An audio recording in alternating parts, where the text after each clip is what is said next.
Russia's full-scale invasion of Ukraine brought troops, tanks, and airstrikes, which led to civilians using trains and cars to flee to safety. Meanwhile, according to CNN Business, numerous companies have limited manufacturing output in Ukraine, while others have suspended production altogether. Companies include a Swiss Coca-Cola bottling company, Danish brewer Carlsberg, steel manufacturer ArcelorMittal out of Luxembourg, American snack maker Mondelez, and Switzerland's Nestlé. The invasion also affected airlines such as Air France and Lufthansa, which have suspended flights into Ukraine. Coca-Cola HBC closed its Ukrainian plant and requested that its staff in the country stay home.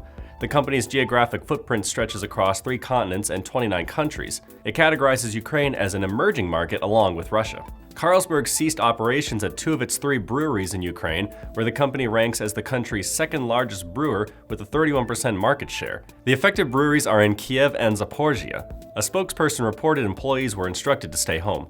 ArcelorMittal stated via Twitter, quote, "Our priority is our people, and we had developed plans to help them stay safe." A second tweet added its plant is slowing production to a technical minimum and underground mine production will be stopped.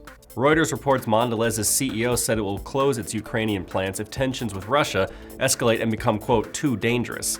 The company's website says it employs over 4,300 workers in its Eastern European region. A Nestlé spokesperson announced the Food and Drink Processing Corporation, quote, "temporarily closed its supply chain, warehouses, and factories in Ukraine." Nestlé has 3 factories and approximately 5,000 workers in the country and said it has, quote, "contingency plans in place to restart the supply of products as soon as safe conditions allow." I'm Nolan Beilstein, and this is IN Now.